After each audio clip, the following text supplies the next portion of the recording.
multiple, which we said as a multiple method. Okay, this is not a mixed method, but this is multiple method which said by Saida Saraj 2018, where we can use all kind of methods in the phase base. That is, this we said as a got categories, which is category 1, research on products and tools, where the research 2 is design and development based on the models. So the researcher who want to do the product such as module, framework, like a product like frameworks, modules, and other than that, you can use the type 1. But if you want to create a model which is new, then you have to use the type 2. Okay, so not only that, we also can create design-based research and system-based evaluation and formative research. We can say it as that. And type of products, which I said we can create it by type 1. We still can use type 1 to create the model, but it's more suitable to use the model 2, type 2 to create the a product which is based on model. But for type 1, we can use module, questionnaire, framework, guidelines, strategic plan, mission plans, and so on for this type 1. While type 2 is solely about the models. Okay, so as I told you, this is a multiple methods. Okay, what makes it said as a multiple method? Okay, so this DDR is basically a research conceptual, which research methodology, which is we can create a development of study orderly where it's a very systematic one. So this approach formally through by 4 phases, namely by Ritchie and Crane 2007 and 8.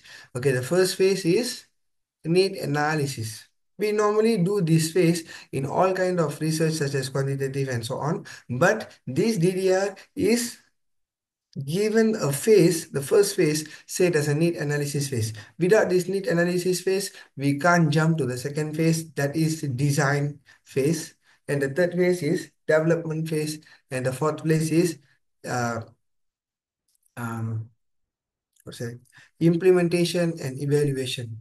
But normally we will take for evaluation. So when it's come to evaluation, we can divide it into two. One, we can see the effectiveness of our product, and we can see the usefulness of our product.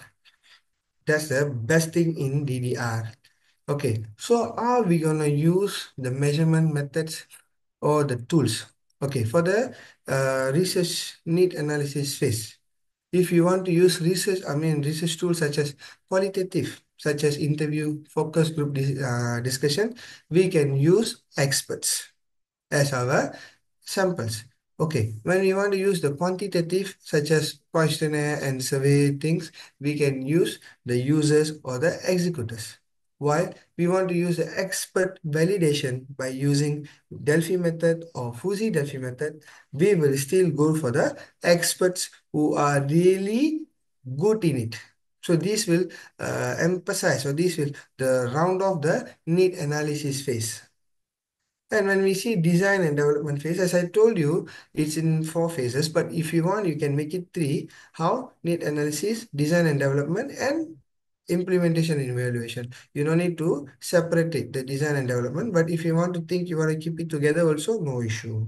But depends on the previous scholars' view lah, actually. Okay, and then if you want to use the design and development, you can use Fuzzy Delphi or Delphi method. There is a difference where the Delphi methods will take some time, but Fuzzy Delphi is the latest and it will reduce the timing, where we can use experts and interpretive structural modeling, which we say normally ISM, which also same, we use experts, and then structural equation model SEM, where you can use the users or executors, and the partial list as square structural equation model, PLSM.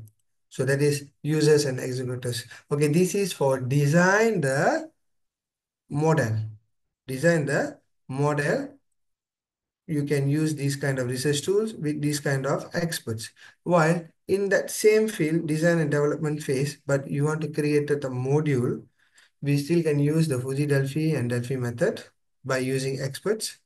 Interview, where we can just interview the focus group, where it will consist with experts, and content analysis method, where we can analyze the textbooks, the government resources, the tax, which is we can use in a to design a module. For example, we want to create a exercise module, so we can refer to the textbooks or the previous exercise books, or you can use the government's the subject expert methods, the syllabus to create the module. Why not only that, you also can use the need analysis finding and the literature review. How? We can do the questionnaire or the qualitative by focus group. We get the idea, we get the point from them, and we can create it. We can use that point to create the or design the module. Who will be the respondent? Users and executors. To design and develop phase in a framework, guideline, and strategic plan, we still can use Fuji Delphi, interview, and content analysis method with experts and other content analysis like textbooks, documents, and text. And when we see as I told you, when it's come to evaluation phases. So when it's go to implementation phases, it's up to you. You want to do 6 weeks or 8 weeks or 12 weeks. It depends on what kind of product you have done. If you already done module and it's already 8 weeks, it's enough. If you created a new exercise, 8 weeks is enough. But sometimes it's a model itself will need sometimes around 16 weeks and so on. So it's up to the product, what kind of product we are creating. So we have to understand that. Okay, and then for this one, we use the Fuji Delphi method with experts, interview, focus group, experts. And as I told you in very early things, and a new thing is nominal group technique, NGT. We still using the experts and the interview and the quasi experiments. So for the quasi experiments, we normally see the effectiveness of a module or the effectiveness of the strategic plan or the effectiveness of the guideline and so on with the users themselves. So these kind of things will is consist in the DDR as the phases. Okay, so as the conclusion, what I'm trying to say is DDR is a new multiple method which can be used to create products and models. So if you want to use quantitative and qualitative in the same thesis or research, which we say is a mixed method, but we will only use one method as a main, another will be the domain method, and another method will be the supportive method. But in DDR, this is a multiple method where all kind of research methodology which we are using in the certain phases will cause its own impact. And you just can't jump to other phases without finish the basic phases of a DDR. So this is the best part. So I'm not very sure whether this DDR is, I mean, in Malaysia, yes, now we are in the fifth generation who are doing the thesis, and I'm the second generation. But I'm not sure about the other countries. Are you guys following this DDR or not? But if you not sure about this DDR and you want to learn more about this DDR, you can contact me via the phone number and via the email address. So that's all from me. And I think the 13 minutes which given by me from the organizer is finished. And thank you so much. And that's it from me. And I hope for any questions if got. Thank you so much. Thank you, Dr. Kumaran, for your presentations. I think still we have 3 minutes. Yeah. Yeah, to May question we and have the answer. question from the audience? Yeah, sure.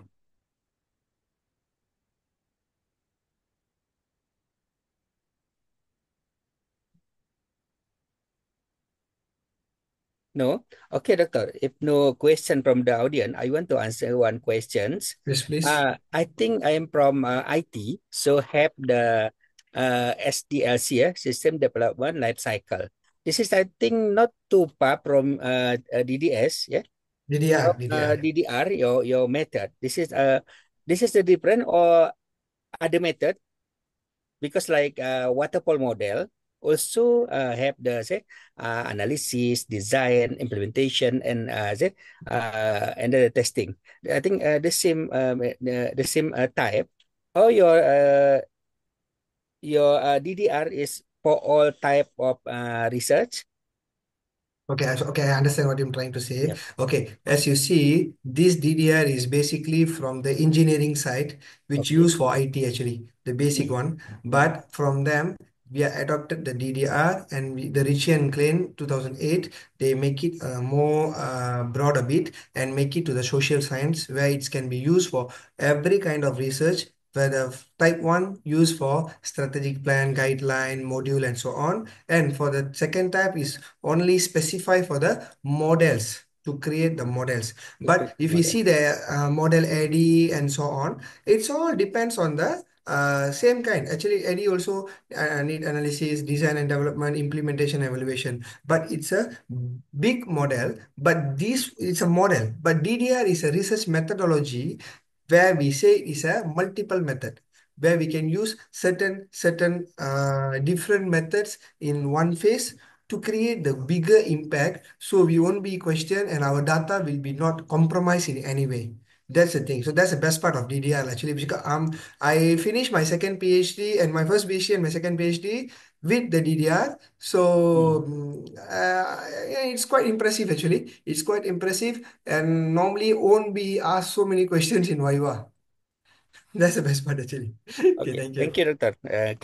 Okay, this is I think very very very very good say method to research because all thing in engineering or IT or other I think we can implement it. Okay, thank you, Dr. Kumaran. We give applause to him. Okay, second presenter Yeah. is Hello. Doc. I'm sorry, Bapak Dokter. Yes. Hello, can I give a time for speak with Dr. Kumaran? Okay, okay, okay, okay. Thank you, thank you. Okay, Dr. Kumaran. Still have one Hi. question here. Okay. Yeah, please. Hello, Doctor. I'm Yosa, the one you contact in LinkedIn. Do you remember me? Yeah. Yosa, yeah. Hello, nice to meet you. Nice to Okay, meet it's you, very ma'am. Nice glad to to meet you, see ma'am. you on Zoom. Yes, thank you so Okay, much. yeah, I'm so thankful. Yeah, you have time and knowledge for sharing with lecturer Indonesia especially. But there are so many lecturer and student here. Uh, or from another country like Philippines, Thailand, and etc. Okay, doctor, I know you are from, um, Malaysia.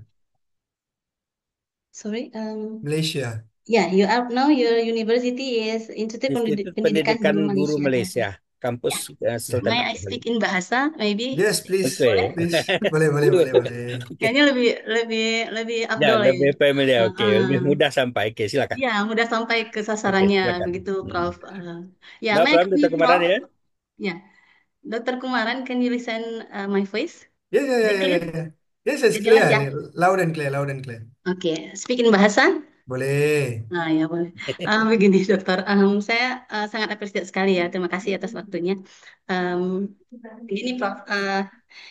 Yang kami dapat info ya, Prof. Ya, salah satu apa deputi ya riset dari direktur risetnya Institut Teknologi Pendidikan Malaysia Kampus Sultan Abdul Hakim ya.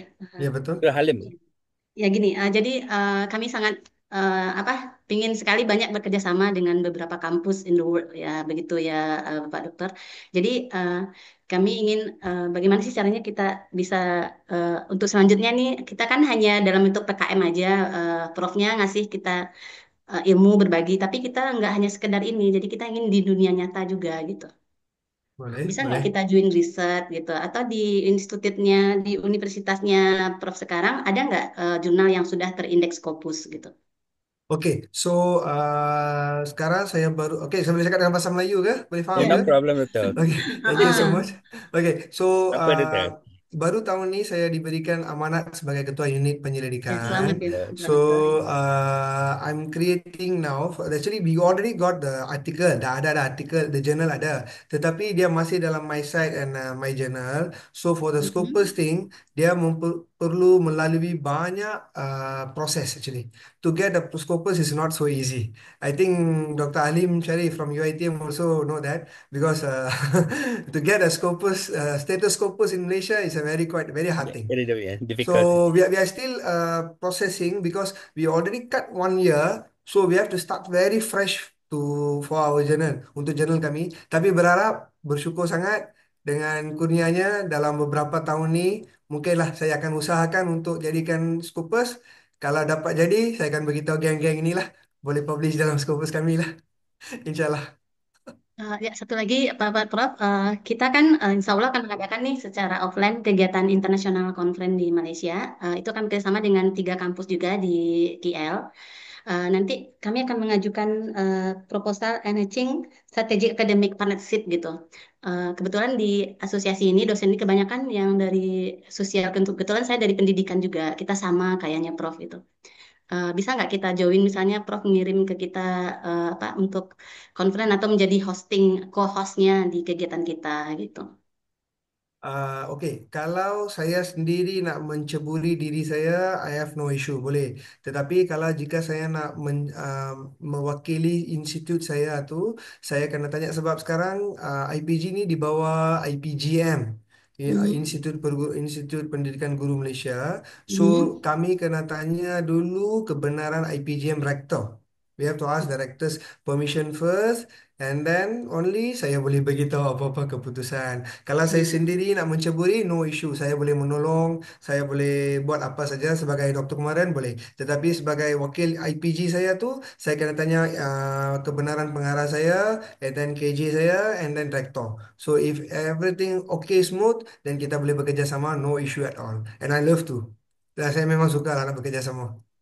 Oke, Okay. baik, baik Prof. Nanti proposalnya kita ajukan ke WA-nya Prof aja atau email nanti. Boleh, boleh, boleh. Thank Oke, you so terima much. kasih. Ya, terima kasih Thank banyak you. Okay. Prof sudah bergabung ya. Thank you, Oke, Bu thank you. Yasa, sudah Ya, ada terima kasih tadi. Bapak Dr. Enggak Amna. apa-apa, Ibu. Terima kasih.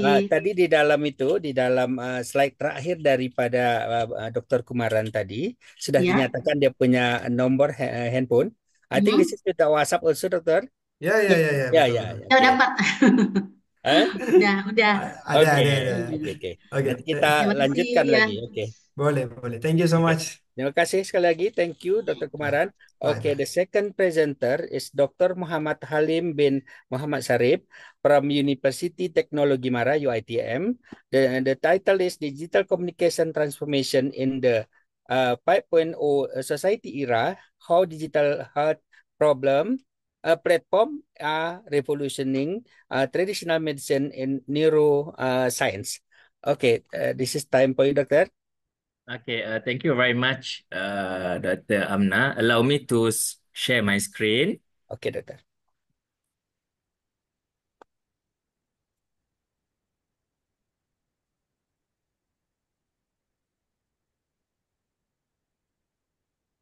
Can you see my screen right now? Yes, Doctor.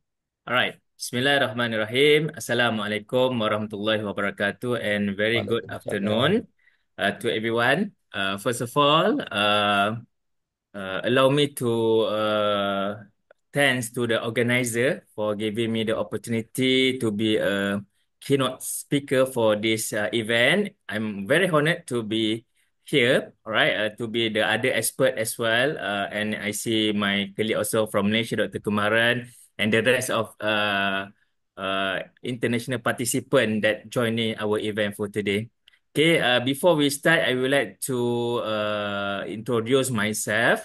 Okay, I am technologist Dr. Muhammad Halim bin Muhammad Sharif, a senior lecturer from Faculty of Health Sciences, University Technology Mara, Penang branch, Batam campus. Just to share with everyone, actually UITM is one of the biggest government university in Malaysia. So basically, we have around 34 campus Yeah. all around the Malaysia, from Sabah, Sarawak, Selangor, Kuala Lumpur, and I am from Penang. Okay. So we have many program across the field from the myself. I'm from the health sciences. We also have a medical, economy, science social. So we are welcome to do a collaboration after this, inshallah. All right. So for today, I'm going to talk about the digital communication transformation in the 5.0 society era, how digital health platform are revolutionizing traditional medicine in neuroscience. It's very long title, but to make a short.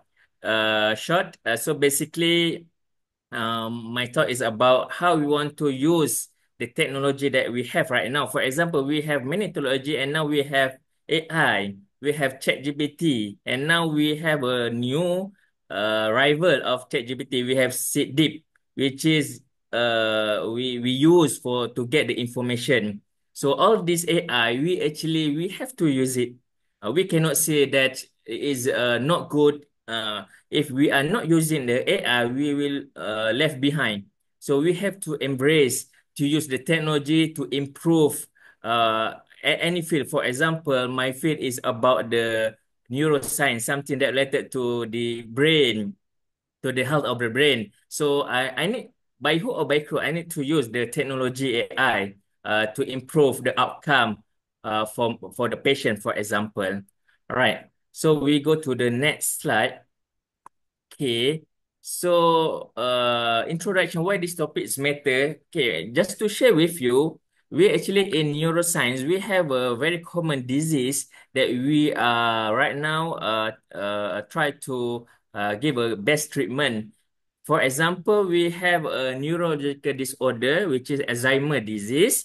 Okay, we also have another brain disease. We call it as Parkinson disease. I think we might familiar with the what we call this disease. For example, Alzheimer disease is a something brain disorder which make a patient cannot remember, okay, the past event. Okay, and we also have another brain disease. We call it as a Parkinson disease, whereby they have the effect, they have a problem with the brain, and at the end of the day, we affect their mobility and also movement and balance. Okay, so basically, this what we call a disease, brain disease, is are projected to cost the global economy 2.5 million, 2.5 trillion by 2030.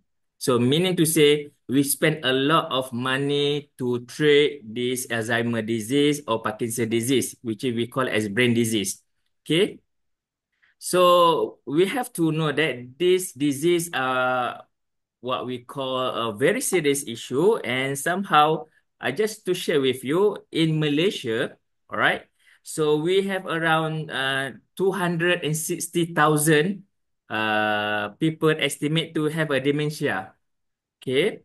And just to share with you also, there is some statistic in Indonesia, right? So the study done in 2015 showing that in 2050, 2050, rakyat Indonesia seramai 4 juta akan mengalami demensia.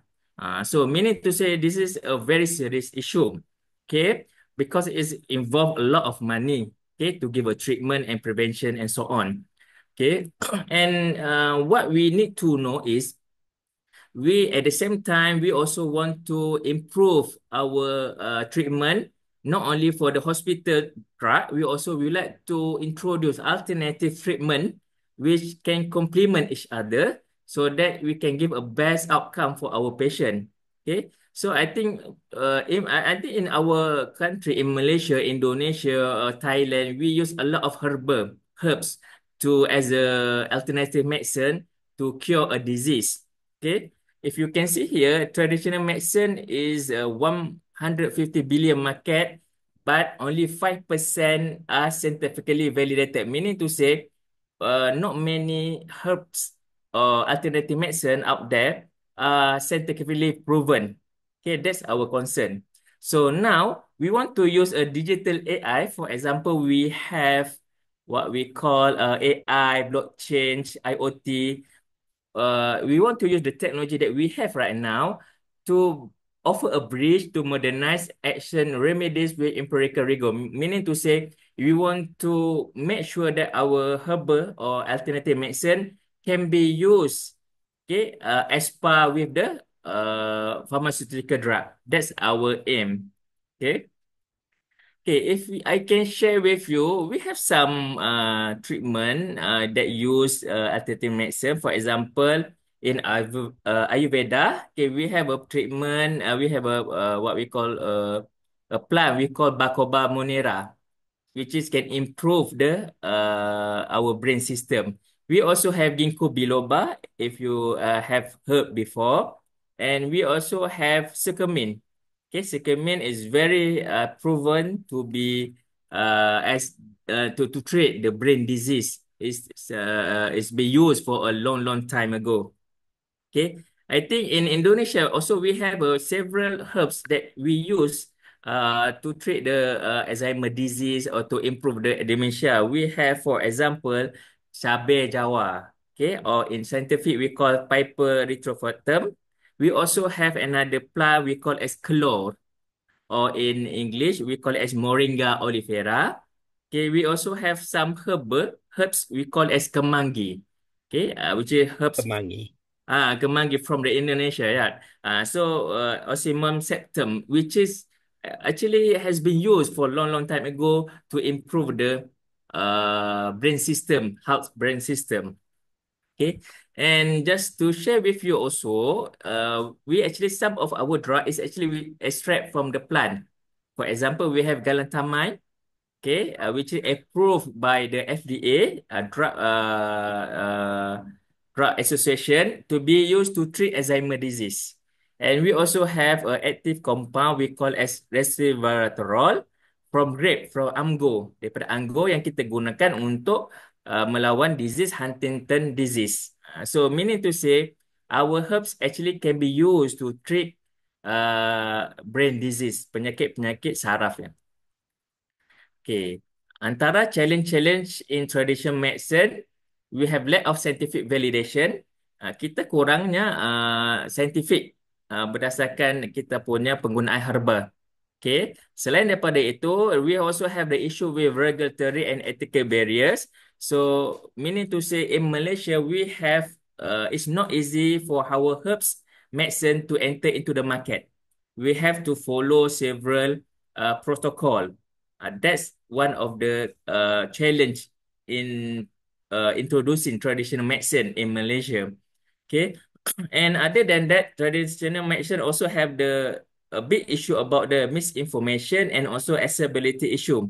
Okay, when you Google it, you can find any claim made by anonymous. We do not know whether this is good or not. For example, we just use certain herbs, and then we just Google it, and then we know, okay, this herb good for this one for this disease, but we do not know the real whether this is effective or not.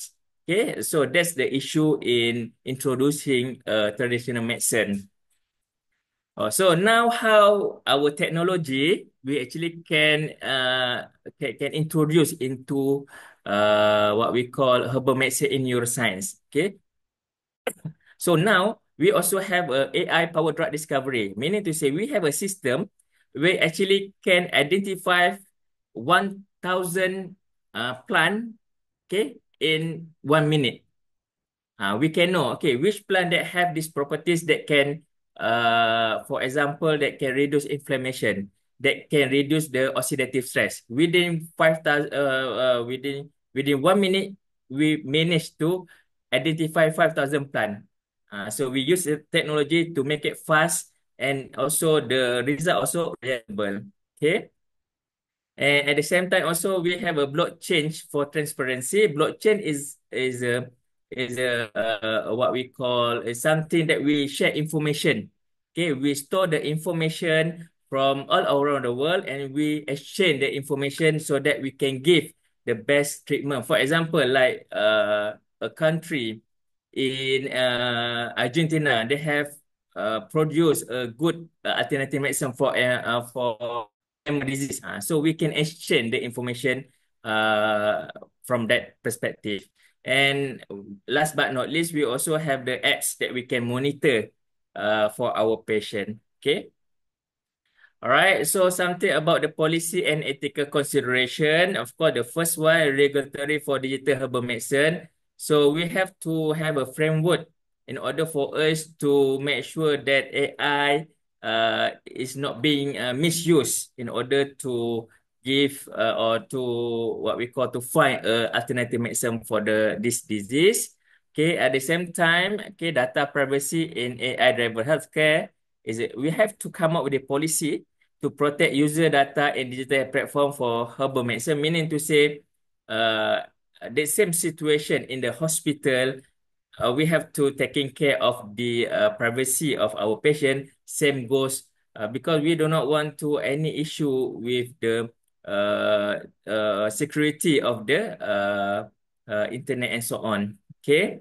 And last but not least, bridging the digital device, we want to ensure that the low resource community have the access to credible digital herbal medicine information. Meaning to say, we want to everyone have the same equality, have the access to the treatment. We don't want only the rich people, okay, only educated people have the access.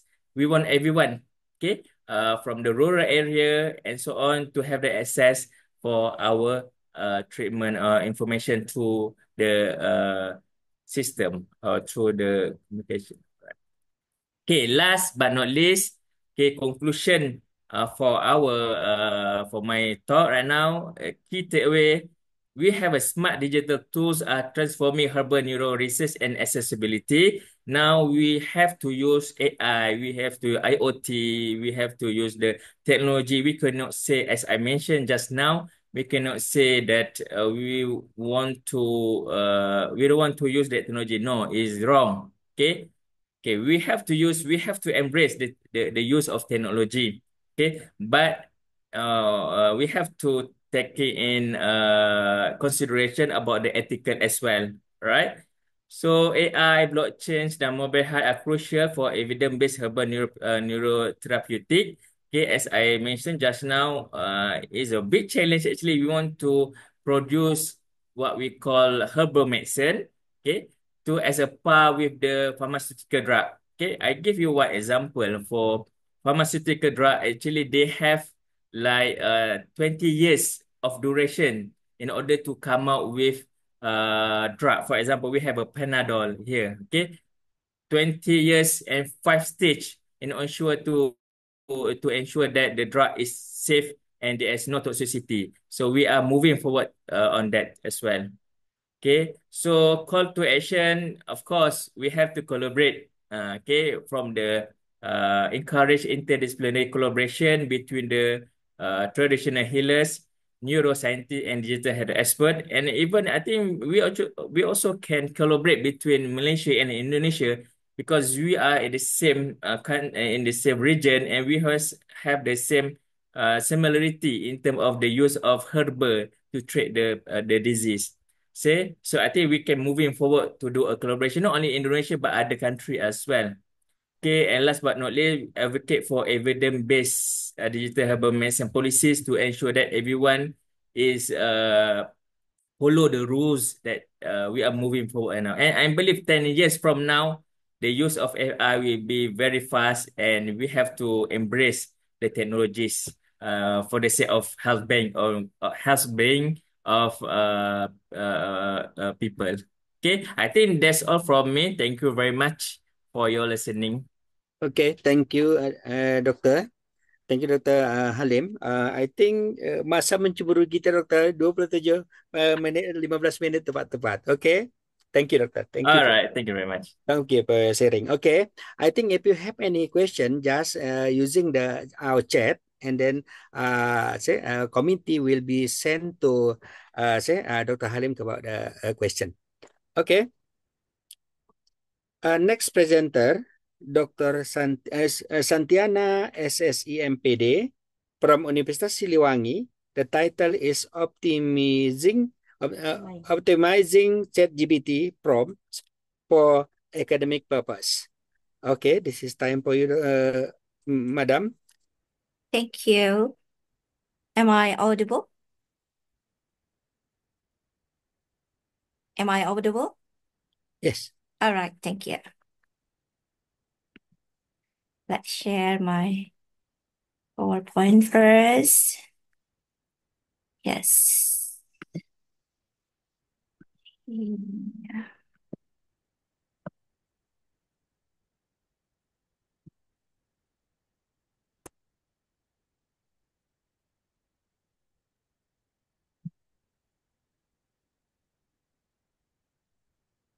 All right. Assalamualaikum warahmatullahi wabarakatuh. First of all, I would like to say thank you to the session chair to give me a chance to deliver my topic entitled Optimizing ChatGPT from for Academic Purposes, Unlocking the Potentials of AI-Powered Writing in Academia.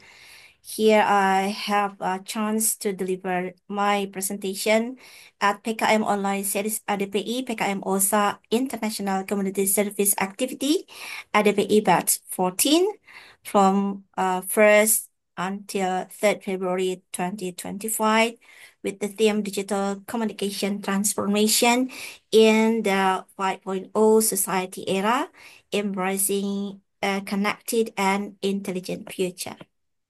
All right, ladies and gentlemen, um, here's here is my short biography. I'm Santiana from Universitas Siliwangi. You can connect with me with my email, and there is my Scopus ID, Google Scholar, and so on and so forth. And now I want to move to my session of presentation. Okay. Because my topic is related to the prompts of GPT, so I want to know, what do you know about the GPT? You can participate in my book club by scan this QR code first, or you can type down the event code NCTBLG and go first to the bookclub.com, or you can directly scan a QR code. I just want to know, what do you know about the ChatGPT? All right, ladies and gentlemen, let me check first. Okay.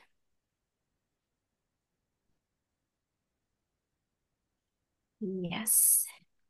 Here is come. All right, thank you. All right, thank you for your participation. When I deliver the question, what do you know about ChatGPT? Your answer is help researchers. Okay. Mostly ChatGPT is used by the researchers. Very good. Help any kinds of words. Yes, every kinds of words we can also use the ChatGPT. Essay writing. Yes, it is one of the best essay writing that we can also use for our purposes. Research, yes, it is can help our research also.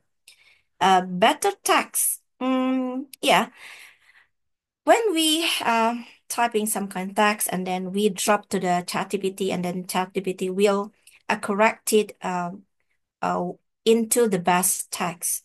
Good AI, I do agree with you. Translate, yeah, we can also make the ChatGPT for translating something. Writing, essay, making content easier, good. Ideas for writing, yes, pretty good. Good human text, yes, I do agree with you. And translating tool, yeah, the same with the previous one, yeah. Good quality, okay. And awesome application, all right. Thank you very much for your participation. I will stop this one and continue with another with my slide presentation again. Okay. So here we go. Yes, as you mentioned earlier that the ChatGPT is really, really powerful. It is a power language model capable of generating human quality text, as you mentioned in my WUCA, and then translating language, it's correct, and then writing different kinds of creative content, and answering your questions in informative ways. Another thing that we know about the ChatGPT can be used for various academic purposes, including essay writing, research, literature review, and more. Ladies and gentlemen, there are some challenges in using ChatGPT for academic work. The first is related to the plagiarism and academic integrity. Ensuring that generated text is original and not plagiarized is crucial for maintaining academic integrity. The second one is accuracy and reliability of outputs. This ChatGPT may sometimes provide inaccurate or biased information, requiring a careful verification and evaluation. The third is related to the lack of critical thinking and analysis because AI model lacks the capacity for independent critical thinking, which is essential for academic success. Ladies and gentlemen, talking about the ChatGPT, it also talking about the understanding how the importance of prompt engineering because the prompt engineering is the art and the science of designing effective prompt that elicit desired responses from the ChatGPT. Okay, here I deliver some key principles of effective prompt design. The first one is please make clarity and specificity.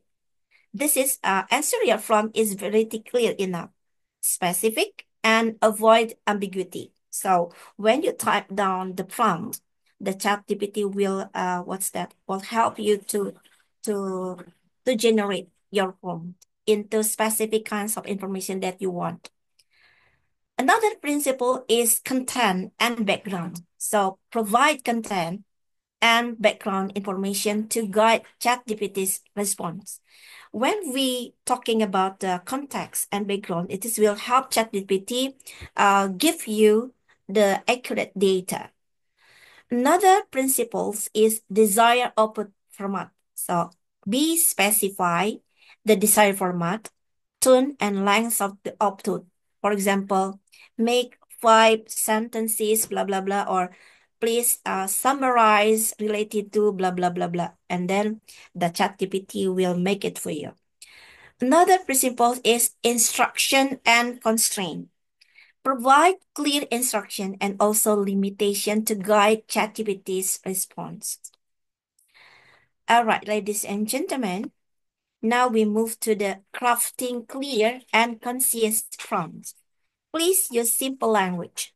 Avoid jargon or overly complex phrasing. Break down complex prompts into smaller, more manageable part because ChatGPT will easier to catch up your means by using a simple language. But then, detailed data. Another thing is incorporating academic language and terminology.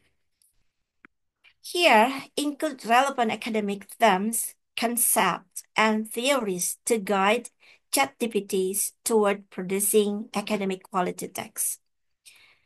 Another thing that we should also prompting for critical analysis and evaluation. Please use prompt that encourage ChatGPT to critically analyze information and then evaluate argument and synthesize different perspective because when we use the different prompt, it will appears the different result. Ladies and gentlemen, when we use also a ChatGPT, we can also generating original and creative content. Why we say so? Because use prompt that encourage ChatGPT to explore new ideas. We can also ask ChatGPT to share the ideas when we only give them the title to be to be explained, for example, and then develop original argument and also create innovative content.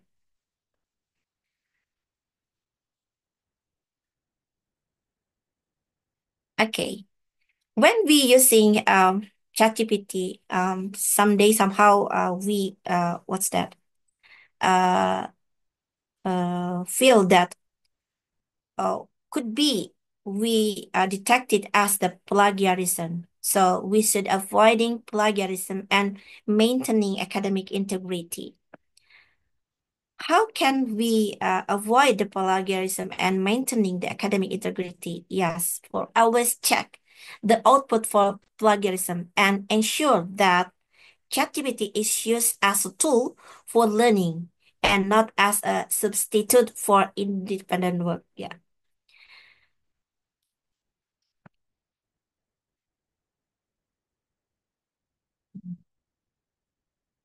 Okay.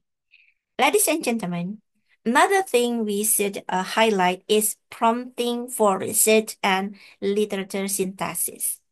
Please provide ChatGPT with specific research questions, relevant articles, and instruction for synthesizing and summarizing key findings. More specific, more better the result. Okay. I do believe all of you already use this or try to use. So when you use the ChatGPT, you can optimizing prompt for different academic tasks. For example, you can use as writing essay, for example, to build your ideas. You can use prompt to generate outlines and then introduction, body paragraph, and also conclusion. You can also use for your research, for example, from uh, ChatGPT to find relevant resources and then summarize key finding and generate hypotheses. You can also can use this ChatGPT for the presentation. So you can use prompt for the slide content and speaker note or engaging visual. Here are what's that?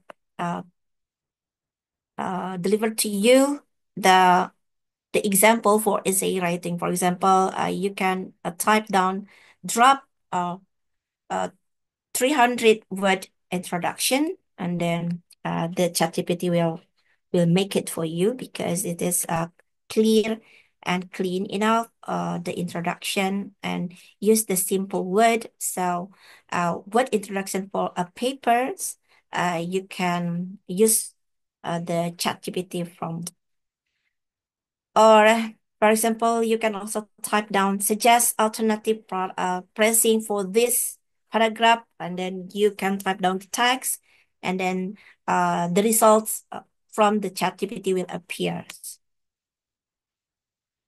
Ladies and gentlemen, another things I also want to share with you. If you want to make or if you want to use the ChatGPT for summarize recent studies, okay, you can type down summarize recent studies on topic. What kinds of topic do you want? Just type down, and then from the last, for example, 5 years or 10 years, and so on and so forth. Or you can also type down identify potential gap in blah blah blah. You can also type down the field you want to. And don't forget to be make effective from clear, specific, and contact-rich input yield better output. So And sorry, iterate, madam, you have 2 minutes to complete. all right. Iterate process refine prompt to align with academic goal and then balance combine AI assistant with critical thinking and traditional research method. Okay, that is any kinds of prompt for hypothesis generation and testing, and also you can use the ChatGPT for generating data-driven insight and recommendation, and for reflective and self-evaluation writing, and also adapting from for a different academic discipline. Here also, you can use the ChatGPT for evaluating the quality and reliability for ChatGPT output. And yes, I will come to the last station. That integrating ChatGPT with other academic tools and resources, it can explore ways to integrate ChatGPT with other academic tools and resources to enhance efficiency and productivity. And my conclusion is ChatGPT can be a valuable tool for academic when used responsibly and ethically. The second one, from engineering, play a crucial role in optimizing its use for academic purposes. The third one is please optimizing ChatGPT for academic purposes underscores the transformative role of AI in revolutionizing scholarly communication, and by leveraging AI-powered tools, academic can unlock new levels of precision, efficiency, and creativity in writing, fostering more dynamic and also accessible academic landscape. All right, that's all. Thank you for my presentation. If you have any question, please. Okay, thank you, Madam Santiana. Okay, I think don't have time for question and answer. This is, I think, all 15 minutes already there. So, if if you have any question, just using our chat, to give your questions. Okay, Sure, thank you. thank you. Yeah. Okay, for presenter today, Dr. Nurhayati Darubakti, MS, from University of Bengkulu. The title is Developing and Supporting Talented Children in the Lebong Tandai Traditional Gold Mines, Bengkulu. Okay, this is time for you, Doctor. Terima kasih Bapak Amna. Bapak Ibu, izinkan saya menyampaikan pengalaman saya pengabdian di Lebong Tandai.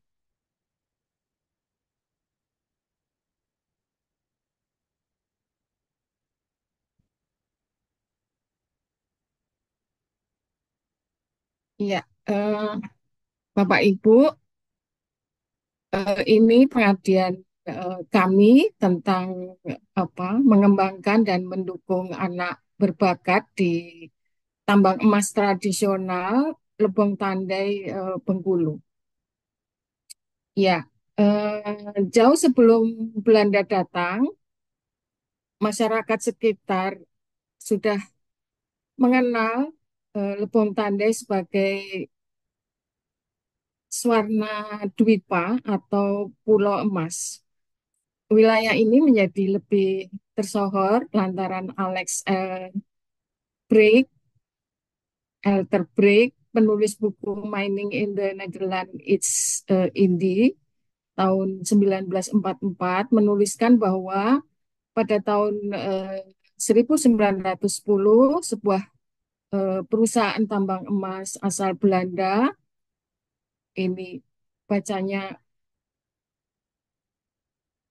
mungkin saya nggak bisa, memutuskan untuk mengelola tempat itu menjadi area operasional. Nah, rata-rata setiap tahun tambang emas Lebong Tandai menghasilkan 1 ton emas.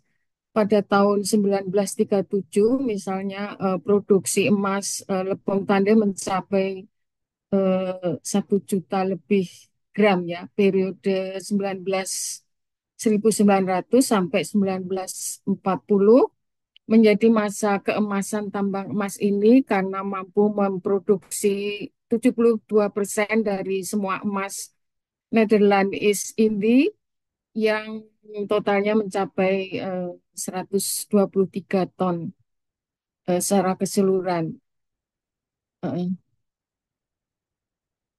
Nah, ini masa kejayaan pada waktu itu karena memang lokasinya di daerah terpencil, transportasi utamanya adalah kereta kereta uap ya, kereta uap.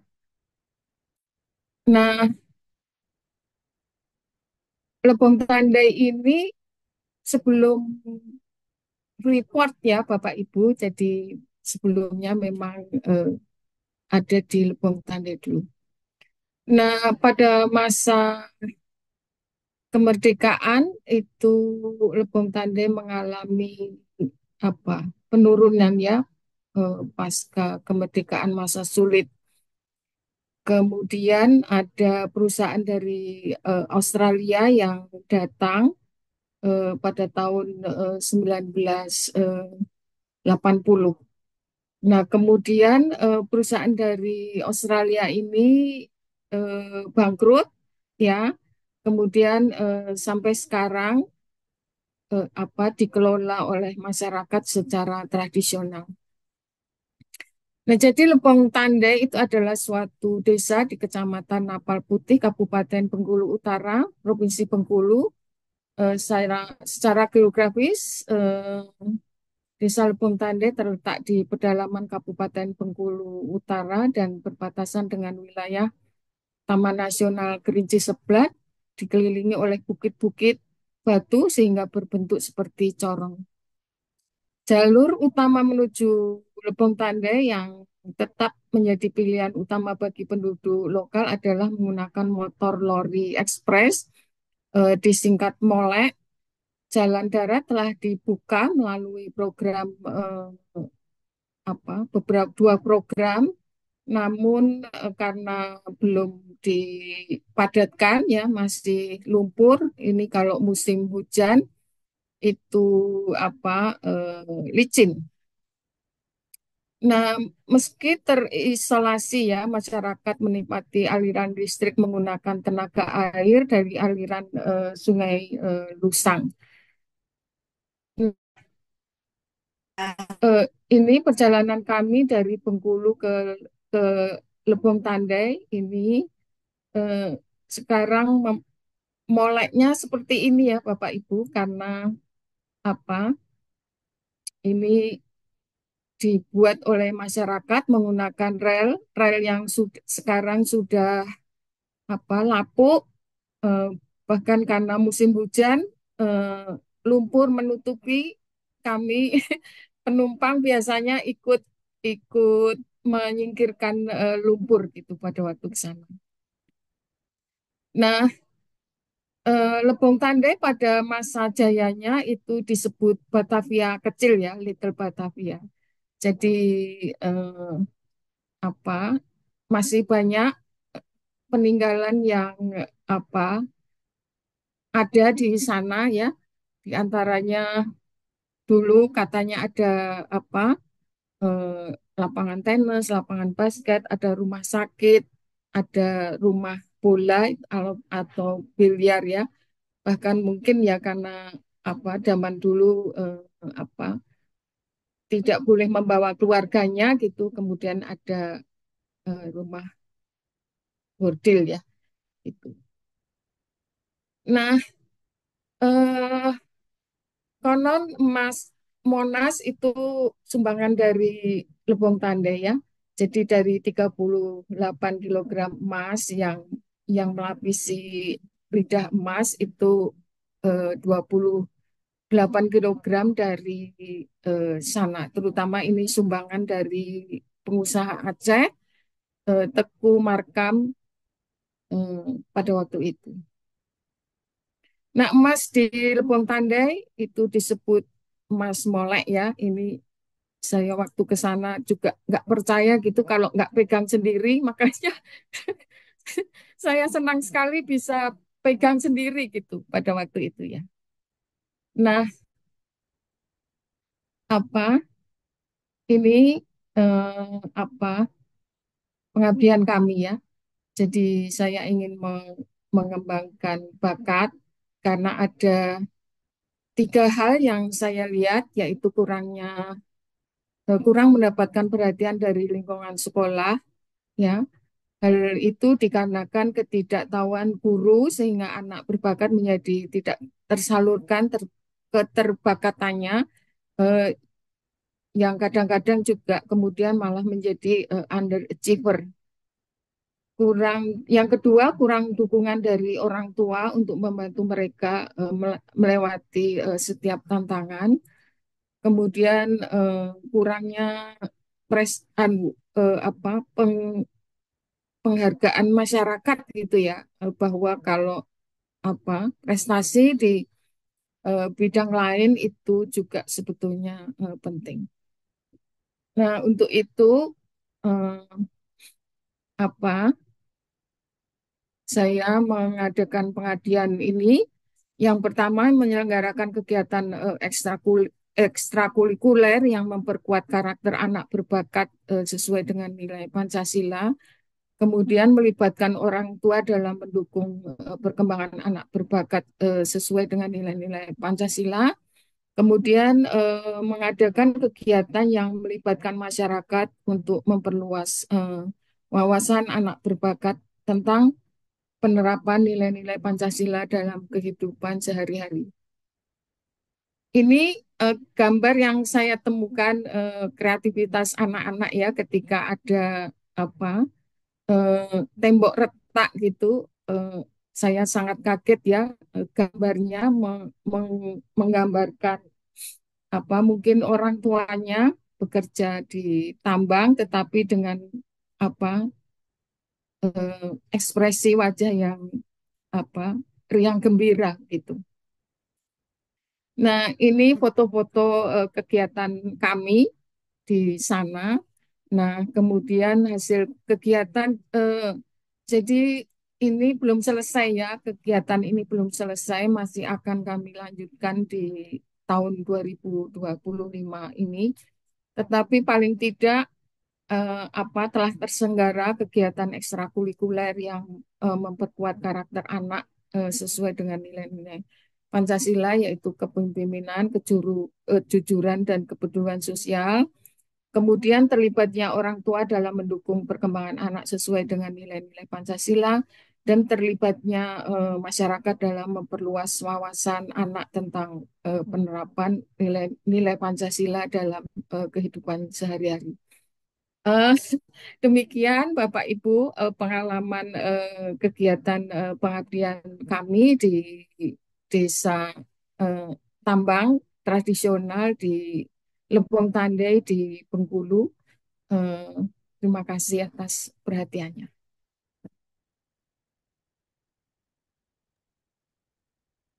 Okay, thank you, Dr. Nur Hayati. Yeah. Maybe have the question from the audience.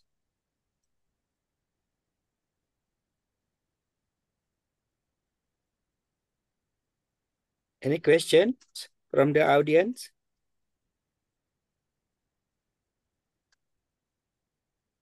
Ibu, saya ingin bertanya sedikit. Silakan Bapak. Sejauh mana sudah keberhasilan pengabdian untuk menerapkan nilai-nilai kepada anak-anak di pertambangan itu? Iya, ya terutama baru yang ekstrakurikuler ya Pak, tentang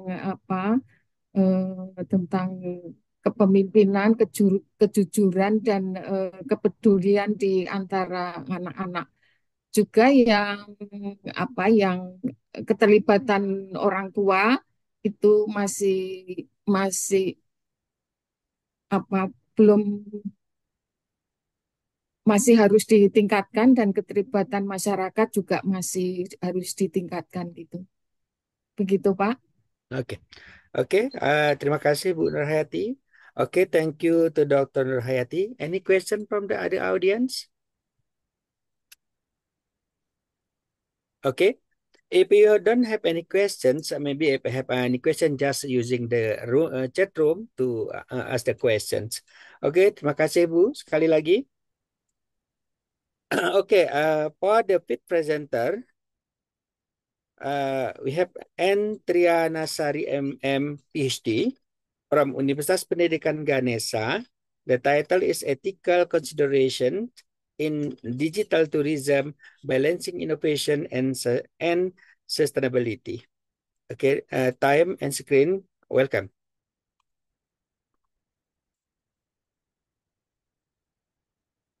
Sorry.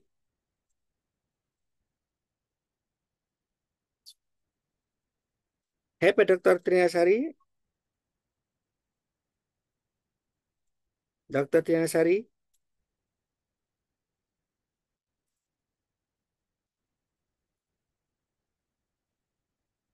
committee. Dr. Tinasari not here, not in our room.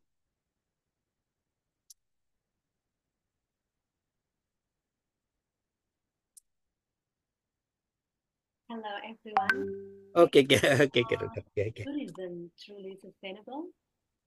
As we increasingly rely on technology to plan and experience travel, are we inadvertently contributing to the very problem we seek to avoid?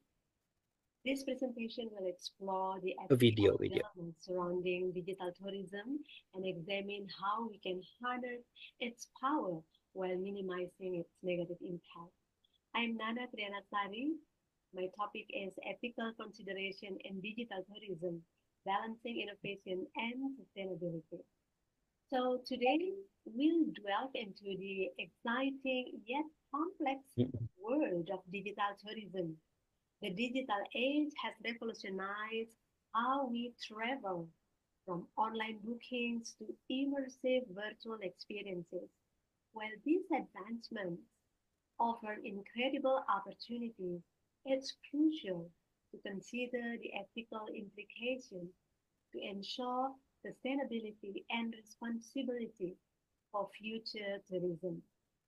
This presentation will explore the key ethical consideration in digital tourism, focusing on the delicate balance between innovation and sustainability. The outline of my presentation include key ethical consideration, the role of stakeholders, balancing innovation and sustainability, and then conclusion. Let's start with the introduction. The tourism industry has undergone a dramatic transformation in recent years, driven by the rapid advancement of digital technology. Online travel agencies, OTAs, have revolutionized how we book flights, accommodation, restaurant, and tours. And then social media platforms have become powerful marketing tools, shaping travel desires and influencing destination choices. Mobile applications have also transformed the travel experience from navigation and translation to real-time information and personalized recommendations. So this digital revolution has undoubtedly brought numerous benefits such as increased accessibility, personalized experiences, and improved efficiency. The promise of the innovation with this digital technology offer immense potential for sustainable tourism and development. AI-powered travel planning tools can help travelers make more informed and sustainable choices. Virtual and augmented reality can provide immersive experience while minimizing environmental impact. Blockchain technology can enhance transparency and traceability in tourism supply chain. But next, there is a need to address the importance of ethical consideration to ensure that digital tourism benefits both tourists and host community while minimizing negative impact. Key ethical consideration. So this digital transformation also raises significant ethical concern. First is data privacy. That's the major concern. Travelers often share vast amount of personal data online, raising questions about data security and potential misuse. Over-reliance on data can lead to algorithmic bias and create filter bubbles, limiting traveler exposure to diverse experiences. So it is crucial for businesses and platforms to prioritize data security and transparency, ensuring that traveler data is collected, used, and shared responsibly. Next is about cultural sensitivity. digital platform can inadvertently contribute to the co-modification and misinterpretation of local culture. For example, only content may perpetuate stereotypes, exploit cultural tradition, fail to respect local sensitivity. So it's crucial to ensure that online content accurately and respectfully portray local culture, avoiding cultural appropriation and promoting authentic experiences. So, engaging with local communities and the development of online content is essential. This ensures that their perspective and concern are considered and that their cultural heritage is presented authentically and respectfully. Next is environmental impact.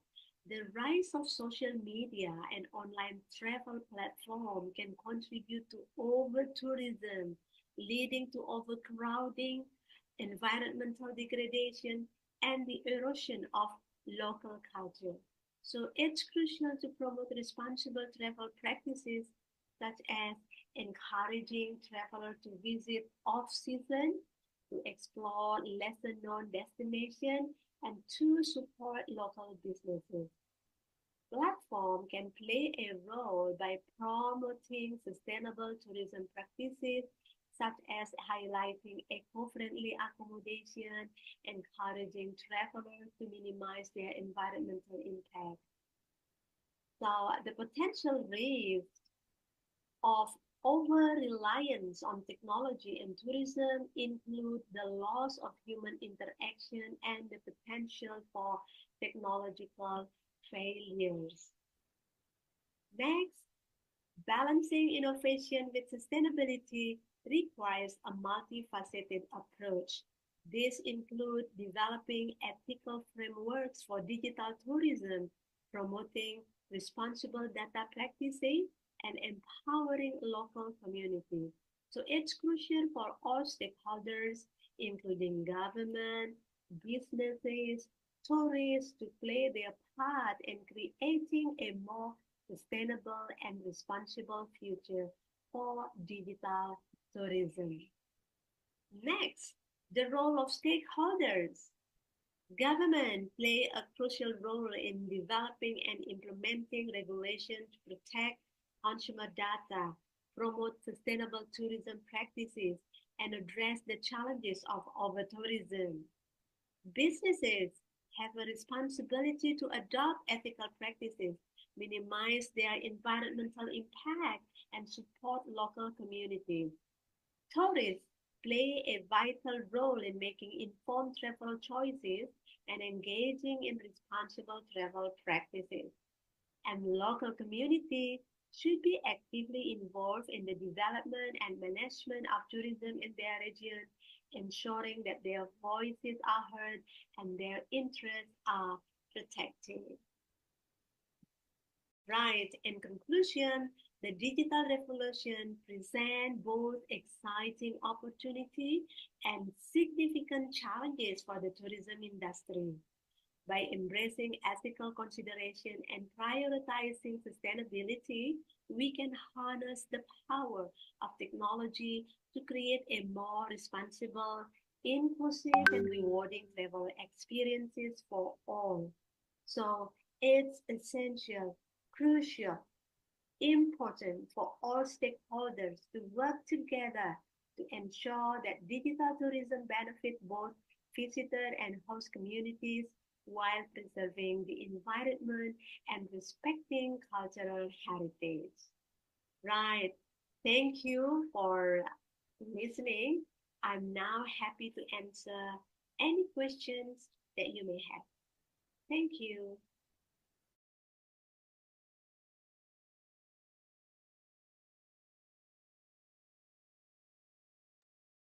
Okay, thank you, Doctor. Okay, for the last presenter, I think we open video after this session.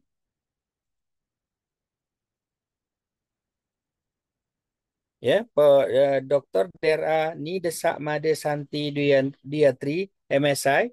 This is, I think, I have the chat from the say. We present it after say after this session. Yeah. Yes, committee. Okay. Okay. Thank you for all presenter. This is, I think, end of our session today. Okay. For next session will be delivered by Dr. Suciana Wijaya Rahayu. Okay, thank you. Assalamualaikum warahmatullahi wabarakatuh. Waalaikumsalam warahmatullahi wabarakatuh. Thank you very much, Mr. Amna, certain chair or keynote speakers in session 2. Ladies and gentlemen, Assalamualaikum warahmatullahi wabarakatuh. Good afternoon. Good afternoon, Doctor. We are still in the International Multidisciplinary Community Service Activity PkM Online Series Batch 14, conducted by the Association of Community Service Lecturers of Indonesia, ADPI. Now we are in keynote speakers session 3. Allow me to introduce myself as a session chair. My name is Suciana Wijirahayu. I'm from Universitas Muhammadiyah, Professor Dr. Hamka, Jakarta. In this session, we have 8 keynotes and all from overseas. The first keynote speaker is Professor Husnain Mugdom, the coordinator of ADPI Pakistan. Professor Hussein, are you here with us? Professor Hussein? Okay, let me call the next keynote first. The second keynote will be Associate Professor Narina, Miss Narina Ringo from Russia. She is the reviewer of ADPI Russia. Prof. Narina, are you with us? Prof. Narina, are you with us? Okay, so let me call first the third keynote speaker in this session. It is Mr. Hamad Masama Masood, PhD, the coordinator of ADPI Tanzania. Mr. Hamad, are you here? Mr. Hamad Masama Masood? It's not confirmed yet. Let me call keynote number 4. It is Dr. Haruna Abu Bakar Haruna. He is the coordinator of ADPI Nigeria. Dr. Haruna, are you with us? Dr. Haruna? It's not confirmed yet that is here. Let me call next keynote speaker, Professor Enkeleda Lulach, PhD. She's the coordinator of ADPI Kosovo. Professor Enkeleda, are you with us? Yes, I'm here. I've seen your name. Okay, so welcome, Professor. You are here with us, and I'm really great. I'm really happy you are here. Okay, so let me read the other presenter first, and then we'll invite you to present yours. Are you ready, Prof. Enkeleda Yes, Lulach? yes, Okay. Okay, I'm so wait for a moment.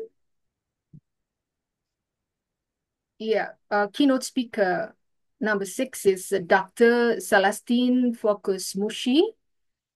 She's the coordinator of ADPI Tanzania. Dr. Celestine, are you here with us? Dr. Celestine? It's not confirmed yet. Okay, so keynote speaker 7 will be Dr. Andrew Scoff. He is the coordinator of ADPI Singapore. Dr. Andrew Scoff, are you with us? Dr. Andrew? Dr. Andrew, are you with us? It's not confirmed yet. I will call again later. And the last keynote speaker in this session is Professor Dr. Ahmed Youssef, MD. He is the coordinator of ADPI Egypt. Professor Ahmed Youssef, are you with us? Professor Ahmed Youssef, are you with us? He's not here yet.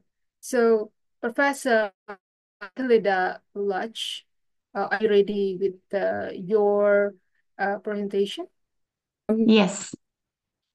Yes, okay. So, Just a moment.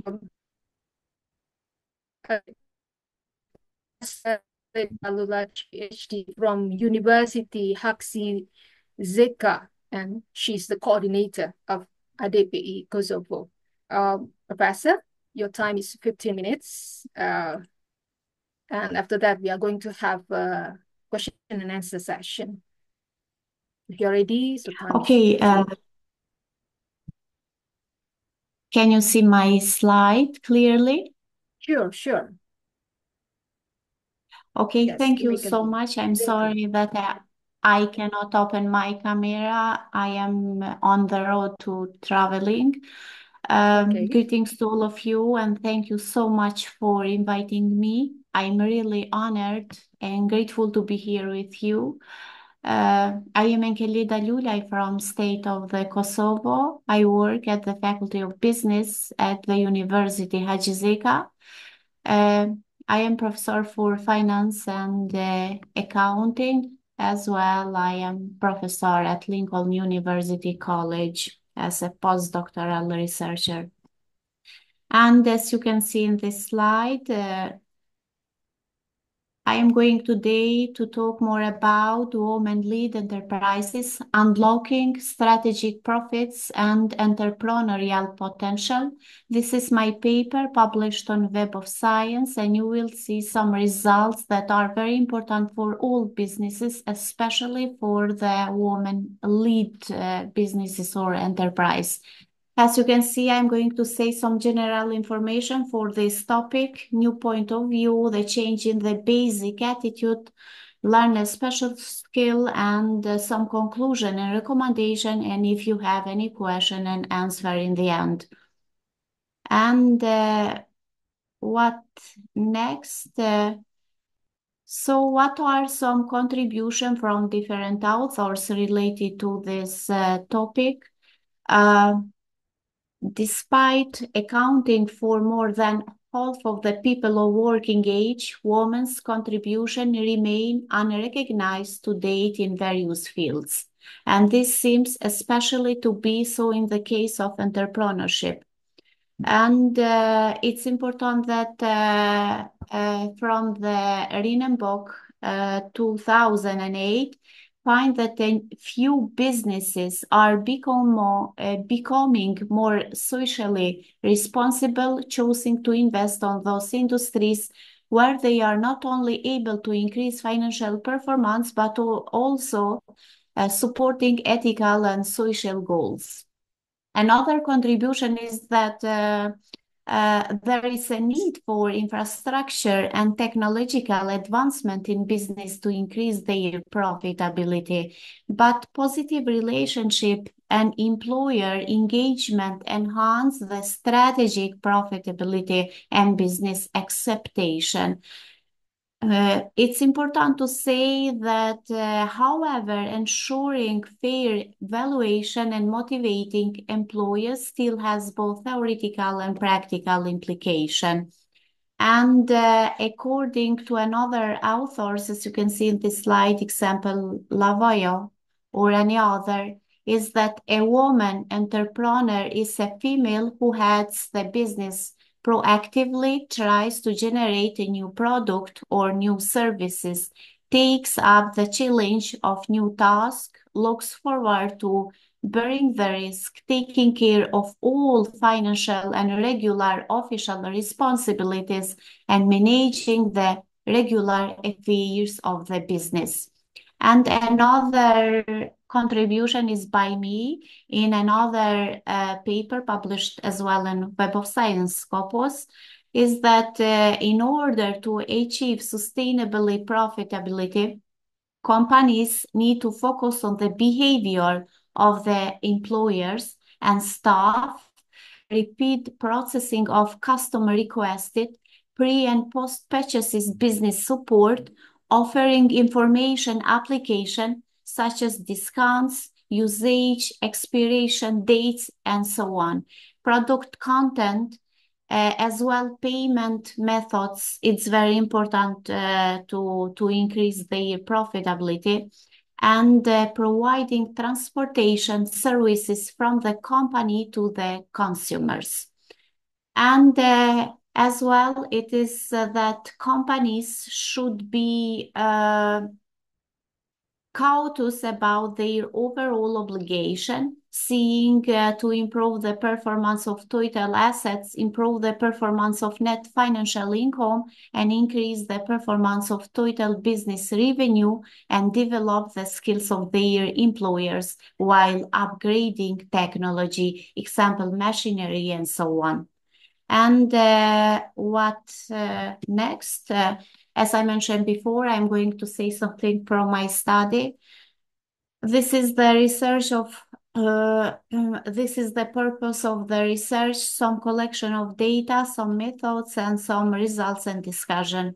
So the main purpose of this topic is to see what are the strategic profits and entrepreneurial acceptation in connection with financing in investing in business led by women based on some factors.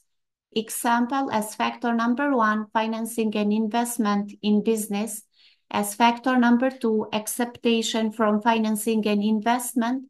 And as factor number 3, as strategic profits. Are these factors related to each other, and do they affect strategic profits and entrepreneurial expectation in businesses? And which from these variables should be more careful in improving their performance? Some collection data are from 3 countries, from USA, from my country Kosovo, and from India. Some methods, as you can see, factorial analysis, multiple regression analysis, multidimensional scaling analysis, and so on. But to know more about results and discussion, you will see in the next slide. In this slide, you can see some hypotheses. Example, the first hypothesis is that financing and investment factors have a significant, are very crucial for women-led businesses. Or another hypothesis is that factor of expectation from financing and investment have a significant impact on women-led businesses. And the third hypothesis is that strategic profit factors have a significant impact on women-led businesses. And you can see some variables. I'm going, as my time is limited, I'm going to say only one, and I will share this slide with you if you would love to see more for this topic. So, example, does your company have special offers against other competitors? Or another question or variable is that, does your company have staff adaptable to change? And you can see all variables from the 3 factors, as I mentioned before. And what is the best choice, or what is the wrong choice for these businesses? Some descriptive statistics. from age, businesses, years, incomes. Some table based on the results from the econometric models from factorial analysis and regression analysis. So as you can see in this table from regression, all these coefficients are very important for the business. If these factors or variables into account, then the business of led by women will be accurate by 115%. And you can see all results from each variables included in this factor. And some results for this factor related to the profit expectation or factor number 1. So it's important to know that if businesses led by women cannot execute ideas that increase profit and investment, then the expectation and strategic profit will be decreased by 37%. Or another result is that if businesses led by women does not have reliable customers, then the profit strategic profit and expectation will decrease by 38%. Or another results from another variables included in this factor is that if businesses led by women make investment according to its needs, example, needs for innovation, needs for marketing, needs for machinery, infrastructure, and so on, then the profit will be increased by 74%. And based on all these variables, it is important to say that the zero hypothesis is rejected and accepted all these factors, as you can see in this slide. And in this slide, you can see some another results for the factor number two from factorial analysis and multiple regression analysis. So the constant value for this factor is 1.953. It shown that if business take the sub-factors F1, 2, 3, 4, and 5 into account, then the success of business will be 195% accurate. And to know more about for each variables, some results, I'm going to say for the factor number 1. So if business led by women, it's then the profit will be increased by 30%. Or if business led by women does not have confidence in the employers, then the expectation from financing and investment will decrease from 16%. Or another variable is that if business led by women does not make regular loan repayments, then the expectation from financing and investment will decrease by 24%. Or if the business led by women business does not accept ideas from its employers, then the expectation from financing and investment will decrease, as you can see, from 50%. And I'm going to say for the last factor or the third factor for this presentation, some econometric model from factorial analysis and regression. So the constant value is 195, 9, 5, and 3. Shows that if business take the sub-factors 1, 3, 4, 5, and 6 into account, then the business of led by women will be accurate to 109%. And some results for each factor included in for each sub-factor included in this factor. Number 3 is that if business led by women evaluate the performance of the employers, then the strategic profit will increase by 21%. And another results for this factor number 3 is that if business led by women, having the teamwork in place with the responsibility to complete tasks on time and with high quality, then the strategic profit will be increased by 42%. Or it's important to say that because I work for this in practice as a financial manager as well for so many companies in my country and beyond. So if business led by women does not have a production service organization strategy and legal status, then the strategic profit will decrease by 50%. Based on the results, as you can see in this slide, all these factors are very important for this factor number 3 or strategic profit by 85%. And another variables out from this factor are from 15% depend on other variables. So, and ANOVA is all these sub-factors are significant. And some conclusion and recommendation for the factor number 1 are very important. The variables F8, 7, and for the factor number 2 are very important and very crucial variables F3 and F2. For the factor number 2 are very important the variables F2 and F4. And for the factor number 3 or strategic profit are very important the sub-factors or variables F5 and 1.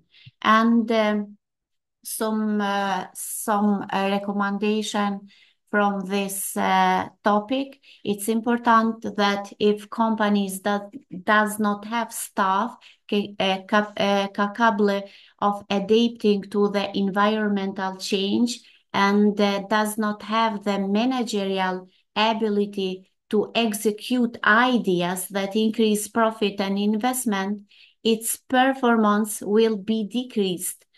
And it's important as a recommendation that specifically factors such as F1, 52% or F4, minus 51% suggest that having the right leadership has a positive impact on profits, while the lack of regular loan repayments may jeopardize the stability of other investment, putting the company at a potential disadvantage compared to the competitors.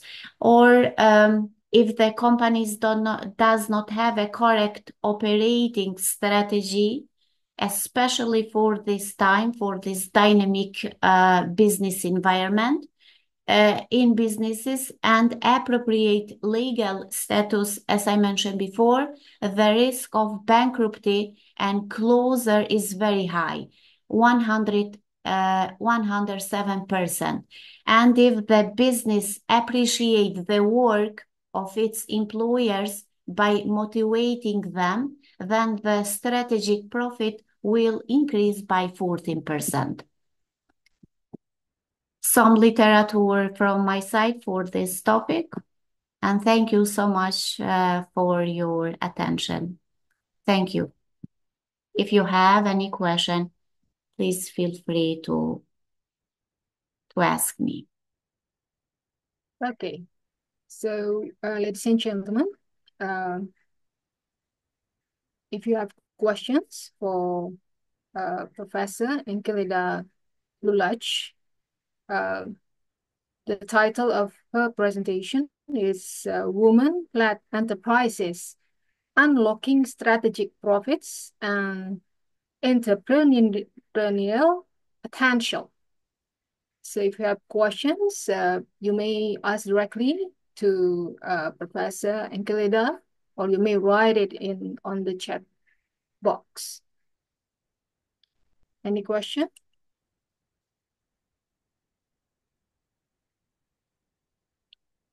Yeah, we have a question here from Ibu Sri.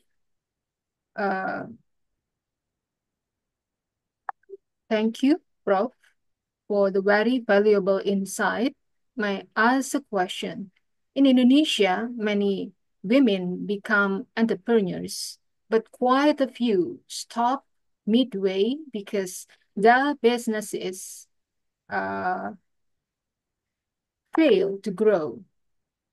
Coincidentally, I have had an opportunity to mentor the business.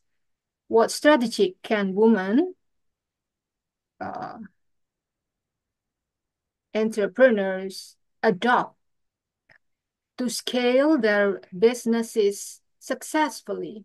And how can investors better support women-led business? Prof, would you please, do you want to directly respond to this question? Yes, yes. Thank you so much for this wonderful question. Really, I appreciate it. As I mentioned before, it's important for all businesses, not for businesses led by women, but all businesses, for all example, for services or manufacturers or trades and so on. It's important to have staff adapted to change in the environment. So this is the first strategy for all businesses to increase and to have a sustainable profit. Why I'm going to say that? If staff within the company has knowledge for technology, for machinery, for how to do a best way for marketing, for innovation. And this is that expectation and strategic will be increased. So this strategy is very important for businesses. As well, as I mentioned in the during the presentation, it's important to have a strategy for quality, for information about products or about services, for price, for discount. Hospitality as well is very important for these businesses. And if we are transparent with our consumers, then we have a great opportunity to increase our investment and to have more interested investors in our company.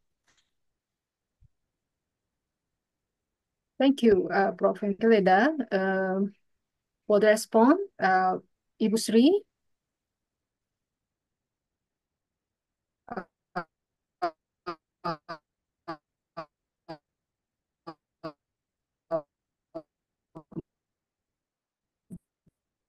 How to say in your language, thank you.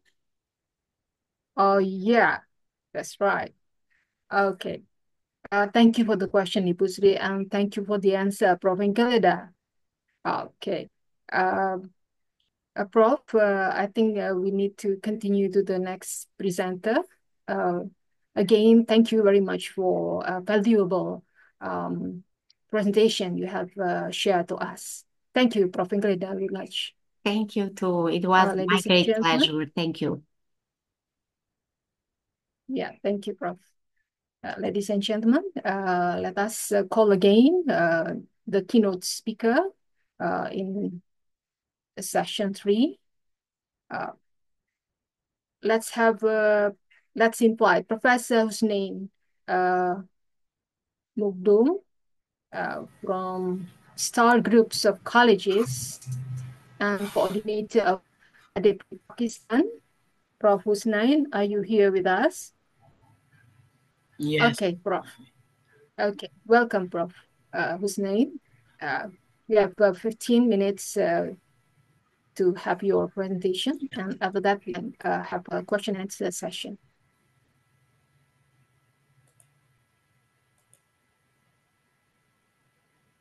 Let me share my screen.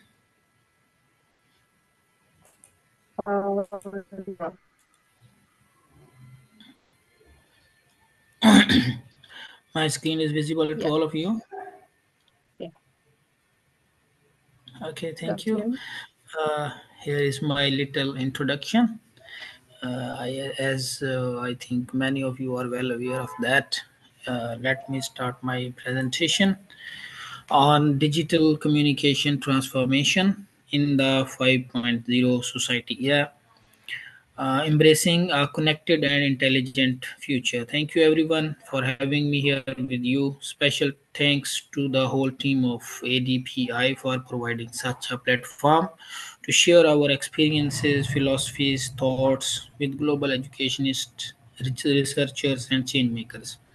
So, Society 5 represents an extension of Industry 4, the ongoing transformation of industrial process through digital technologies. While Industry 4.0 focuses on optimizing manufacturing and production, Society 5 expands this concept to encompass all aspects of society, creating a holistic, human centered approach to technological advancement. Here is visual representation how our society is transformed to the present since the past. So if we see the birth of human being when the existence with nature, it was a hunting society. Then 13,000 BC, development of irrigation techniques, firm establishment of settlements. It was an agri Di direct message. Ya, direct. Oh, belum di grup. start of information distribution. It was an information society. Then from 21st century to the present, it is going to be society 5, super smart society. So I will be focusing mainly on the artificial intelligence, IoT, big data in shaping the society we are talking about. So, intelligence, the Internet of Things, and big data play a crucial role in making Society 5 possible. AI algorithms will analyze large amounts of data collected from IoT devices, providing insights that can inform decision making, optimize processes, and personalize experiences. So, Industry 4 versus Society 5. As I presented in visual representation, Society 5 focuses on using tools, techniques developed by Industry 4 for the benefit of humanity. By updating the principles of Society 5, we can navigate this transformative era and ensure that technology serves as a force for good, empowering people and communities to thrive in a rapidly evolving world. So here it is, as I have talked. Society 1, it was hunting and gathering. Then Society 2, it was agricultural. Society 3, it was industrial. Society 4, it became information. And now we are in new society, that is Society 5. Both Industry 4 and Industry 5 emphasizes the use of technology, including IoT related technology, artificial intelligence, and big data analysis, and involve a top-down approach led by the state, which collaboration between industry, academia, and the governmental sector. On the other hand, near indicates that Industry 4 focuses on the metamorphosis and all industrial components with the help of strong digital support, while Society 5 implies a human centered community capable of achieving a balance between economic proliferation and resolving social liabilities through the central combination of cyber and physical space.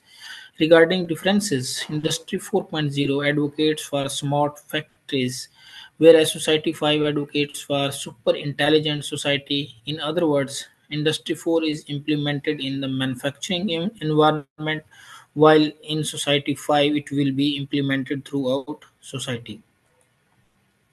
So, addressing challenges and ethical considerations. As we embark on the journey towards 5 Society 5, it is crucial to address potential challenges and ethical considerations that arise from this transformative vision. Ensuring privacy and security in a hyper-connected world. In a hyper-connected world, protecting privacy and ensuring cybersecurity are paramount. Robust data protection measures and ethical AI practices must be implemented to safeguard individuals' personal information and prevent misuse of technology. Ethical implications of artificial intelligence. The rapid development of artificial intelligence raises a range of ethical concerns, such as potential biases, algorithms, discrimination, and the impact of human autonomy. It is essential to establish clear ethical guidelines for the development and implementation of AI to ensure that these technologies are used responsibly by human values. The future of work in Society 5. The advent of Society 5 will be undoubtedly transform the landscape of work, generating challenges and opportunities. They go side by side, challenges and opportunities. If you don't face challenges, you don't have opportunities.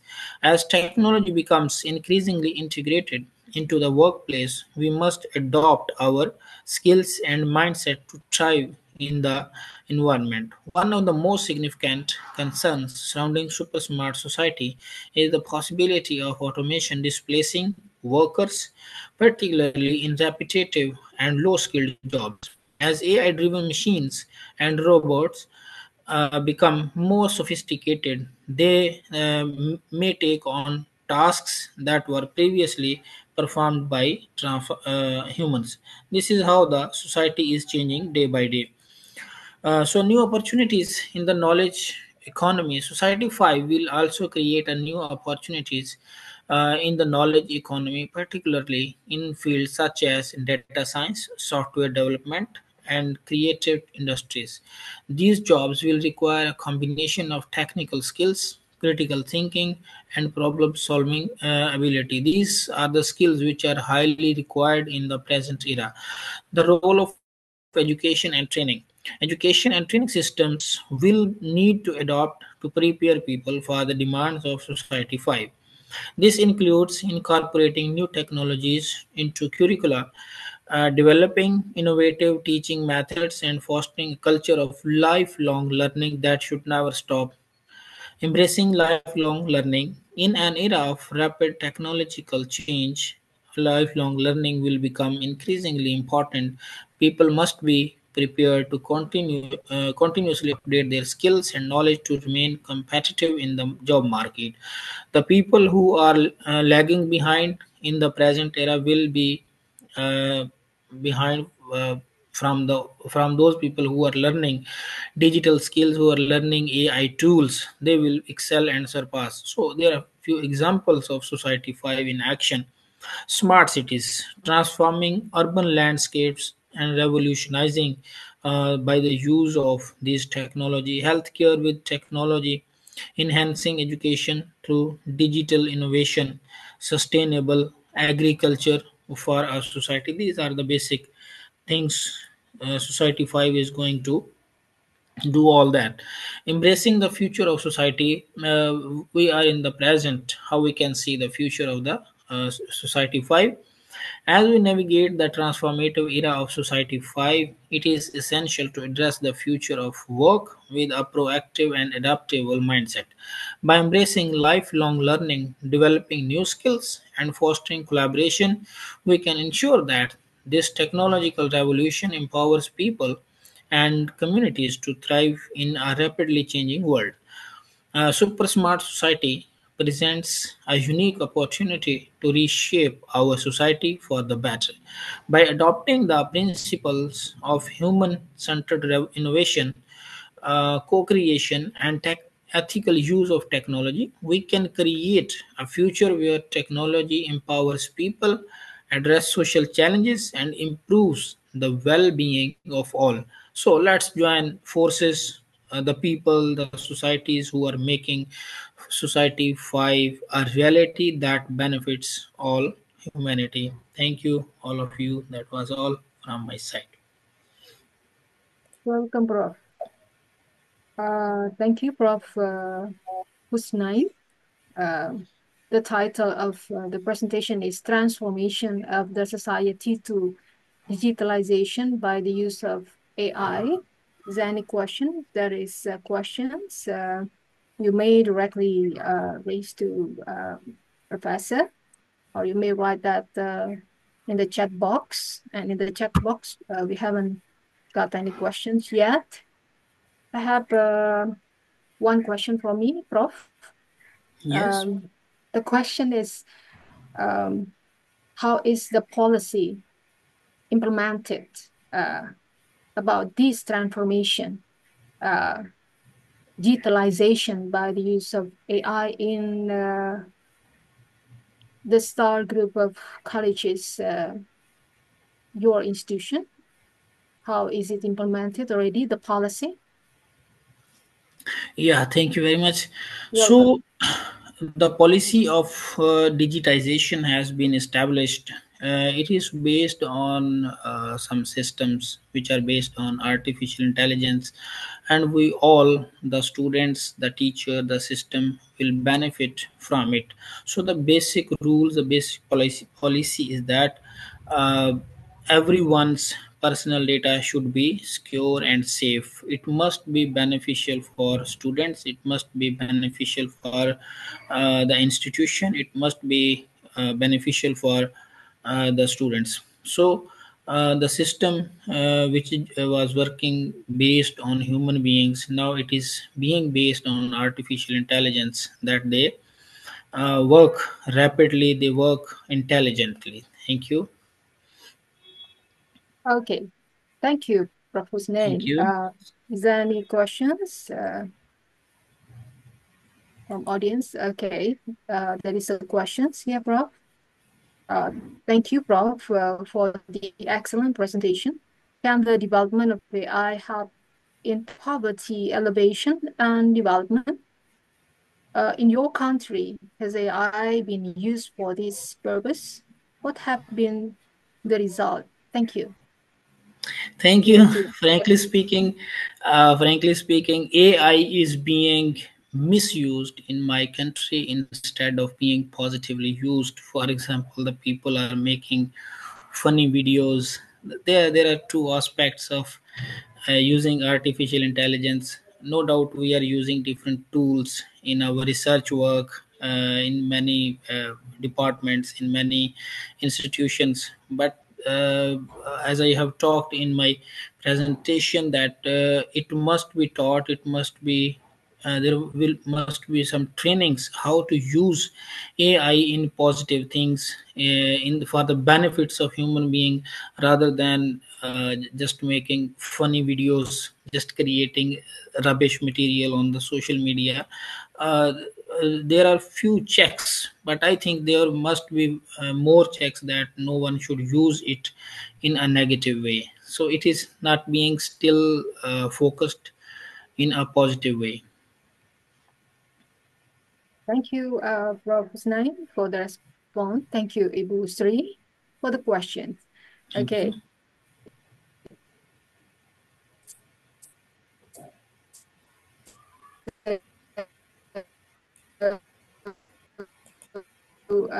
Prof. Husnain, I think, thank you very much for valuable presentation.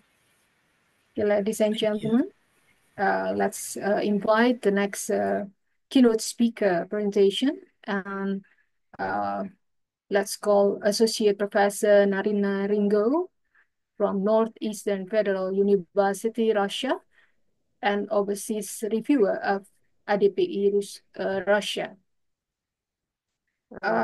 Narina, are you here with us? Yes, Okay. Hello, ma'am. Narina. Hello, everyone. Assalamu alaikum wa rahmatullahi wa barakatuh. Waalaikumsalam warahmatullahi wabarakatuh, Prof. Uh, it's a great honor for me that I participate in most of the meetings and as a keynote speaker. And today, as mostly I try to create presentations about connection of and collaboration of our countries. I would like to continue my previous one about the participation of Indonesia in BRICS plus bloc. And today I would like to speak about the Indonesia-Russian relations in the coming decade.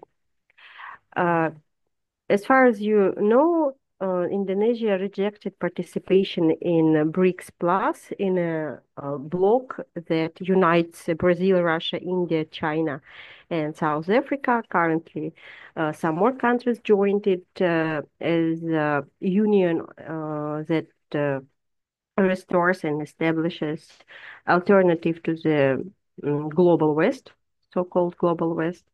Uh, Indonesia decided to stay neutral, and it is clearly understood by other participants. Still, relations between countries are in discussions, and at the end of September, to be exact, on 24th of September, there was a meeting of Valdai Club where the next decade relations and the program of development of relations between Indonesia and Russia till 2037 were discussed. So this seminar was called From the Past to the Future, History and Prospects. I will not highlight because mostly in all meetings I highlight this, the historical background between countries. What was the main topic and what are the key points to discuss? Still, as Indonesia decided to be apart from BRICS, it's obvious that both countries have big experience and joint questions, common questions in diplomacy. It's obvious that coming period till 2037 is about to be very crucial and complicated because the principles of defense, diplomacy, and the polarity of the world changed. So the question is how to combine strategic partnership and to take care about own interests. So currently, both Indonesia and Russia are navigating for creation and the reinforcing of an alliance, mostly in the case of marine engineering and defense questions.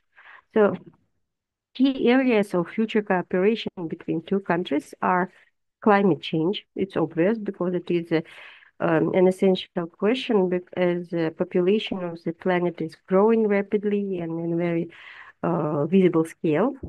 Of course, it is cybersecurity policy, mostly because, sorry, in terms of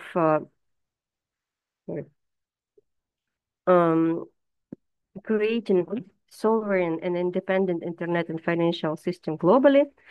It's terrorism, but it is ongoing and regular question. And of course, it's a new question. It's conventional and non-conventional war. As we know, conventional war is kind of so-called classic war when two countries try to oppose each other using some warfare and weapon. But nowadays, seeing the crisis in Ukraine, we can observe that principles of non-conventional war are coming in avant-garde, like usage of propaganda, guerrilla, and social media and platform that Dr. Hussein discussed before, that people have great opportunity to use artificial intelligence and still they use it for something inappropriate, including war. So also it's a question of using of drones, means equipment and flying vehicles that do not require human on board. So this question is an essential because it's kind of a new type of creation of defense in such questions. So point one, key point of strategy of relations between Indonesia and Russia currently, it's maritime security and naval defense. The matter is it's about coordination of naval drills, it's conduction anti-piracy missions because nowadays, in time of sanctions and fraud problems with very costly goods on board, the question and problem of piracy became more and more complicated because piracy also don't sleep. They also study, they also develop and try to use new technologies. So need to study and to create new technologies even faster to be better than criminal. Next question. It's shipbuilding and technological cooperation. Mostly it's about enriching both countries' potential and exchanging technologies, knowledge, and programs. When countries can unite the sum of knowledge, the sum of technology, in order to exchange collaboration and create more developed and innovative ship in order to protect the marine boundaries and to resist the problems mentioned in the second slide. And the last but not the least, it's marine research and environmental sustainability. Nowadays, it's again a big problem that correlates both with sustainable development, ecology, the sector of service and human life.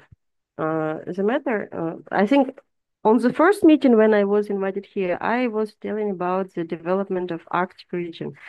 And the question was from audience that how your experience in Arctic can be applied in Indonesia.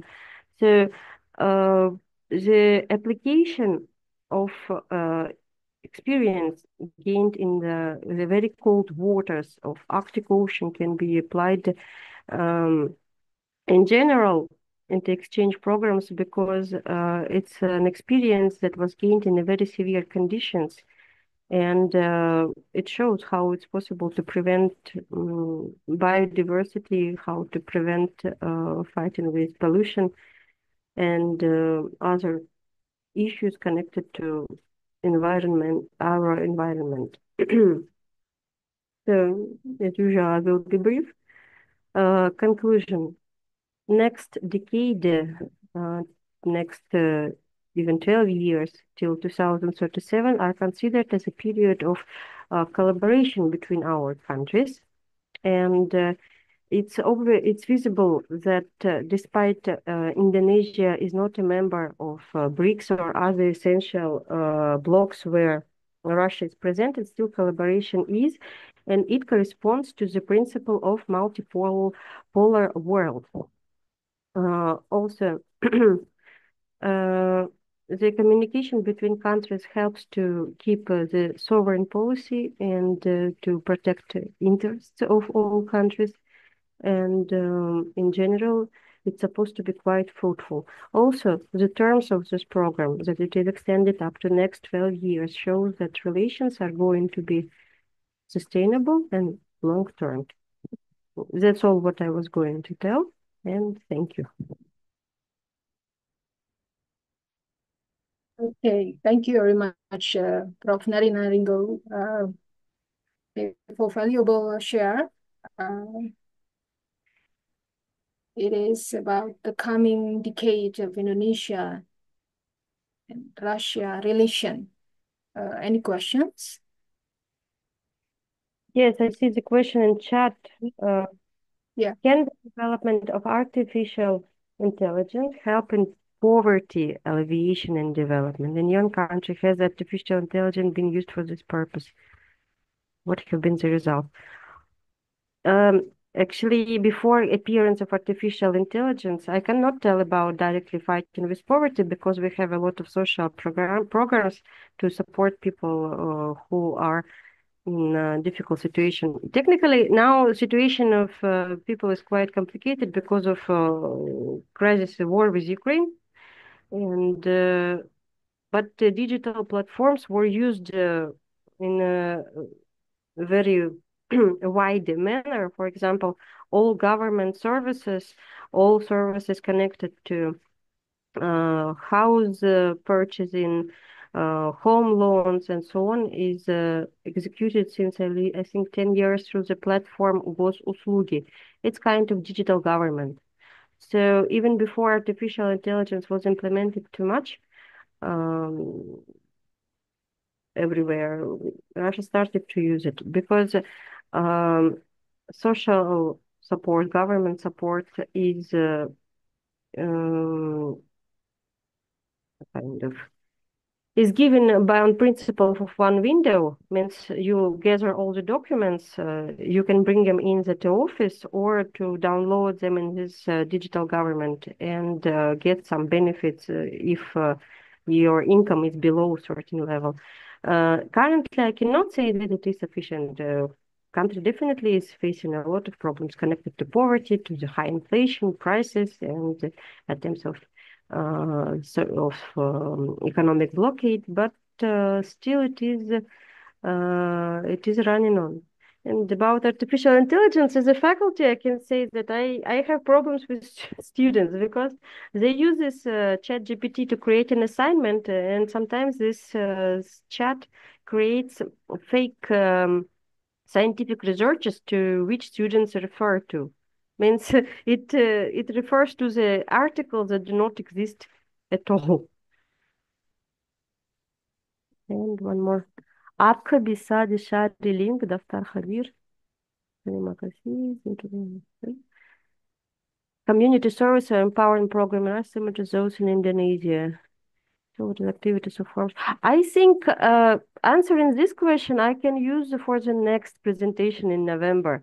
Because to my regret, so far, I don't know much about government support in Indonesia. But in Russia, we have particular payments mostly for human reproduction support as the population is very low, like around 300 rubles.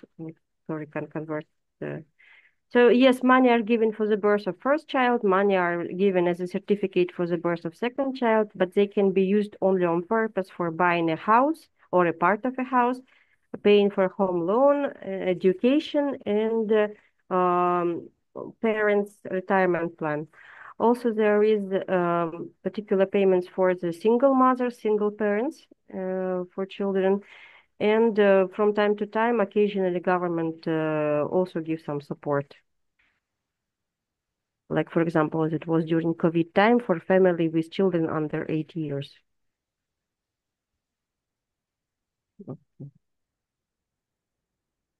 Thank you.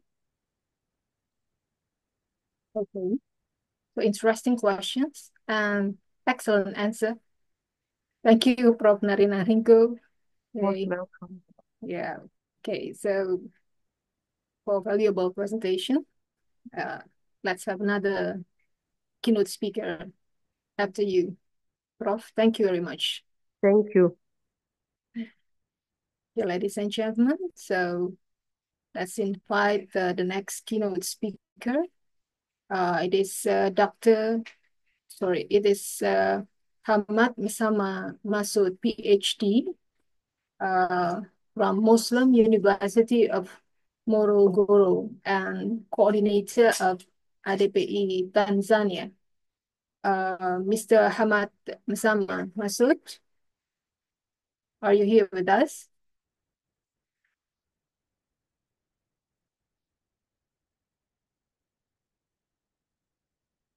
Mr. Hamad Sama?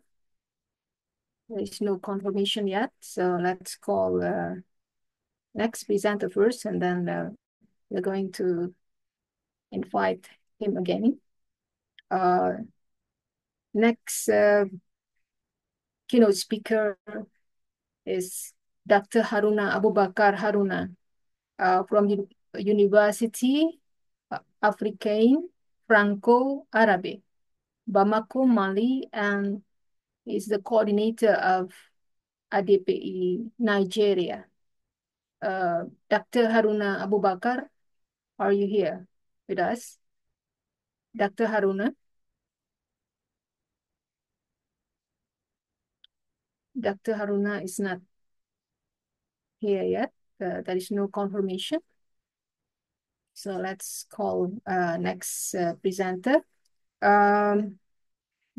Celestine and Professor Dr. Ahmed Yusuf will send video for their presentation.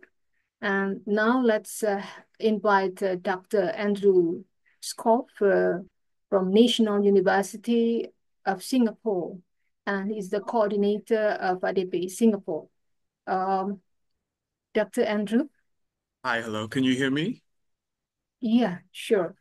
Okay, great. Okay. Time is yours. Just 1 second.